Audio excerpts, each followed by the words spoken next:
CSK சிங்கம்னா சும்மாவான்னு சொல்கிற மாதிரி ஜடேஜா ஒரு மிகப்பெரிய சரித்திர சாதனை படைச்சிருக்காரு. அதே போல் ராணா அறிமுக போட்டியில் யாரும் பண்ணாத ஒரு பெரிய சாதனை படைச்சிருக்காரு. ஸோ இந்திய விசஸ் இங்கிலாந்து ஒரு ரெண்டு பேருக்கும் இடையான முதல் ஓடிஐ மேட்ச்சில் முதல் இன்னிங்ஸ் என்னென்ன சம்பவம் நடந்துச்சு, ஸோ எப்படி இங்கிலாந்து அணியை இந்திய அணி சுருட்டினாங்க அப்படின்னு தான் பார்க்க போகிறோம்.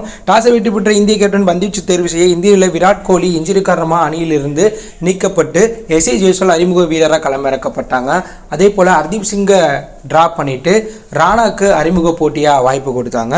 ஸோ முதல்ல பேட்டிங் ஆடிய இங்கிலாந்து அணியில் பிலிப் ஷாட் அதிரடியாக விளாண்டாலும் ராணா வீசிய மூன்றாவது ஓவரில் 26 ரன் அடித்து ராணா ஓவராக பறக்க விட்டாங்க. அதிரடியாக விளாண்ட பிலிப் ஷாட்டை 26 பாலுக்கு 43 ரன் அவர் அடிச்சிருக்கும் போது ஐயர் பண்ண ஒரு வேறு லெவல் ட்ரோவில் கேஎல் ராகுல் ரன் அவுட் பண்ணதுனால 43 ரன் நிறைய கட்டினார்.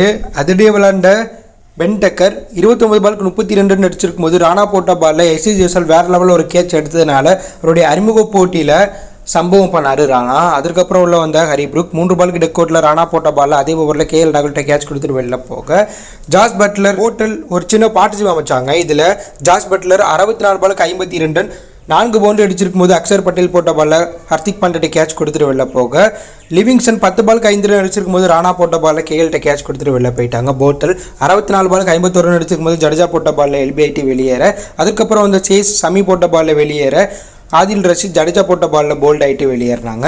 ஸோ இங்கிலாந்து அணி 47.4 ஓவர் முடிவில் 10 விக்கெட்டில் பேருக்கு 248 ரன்கள் மட்டுமே அடித்தாங்க. எதிரணி பேட்டிங் தளப்பில் சால்ட் அதிகபட்சமாக 43 ரன்னும் பட்லர் 52 ரன்னும் போட்டில் 51 ரன் அடித்தாங்க. மற்றபடி யாரும் சொல்லிக்கிறபடி ஒழுங்காக விளையாடலை.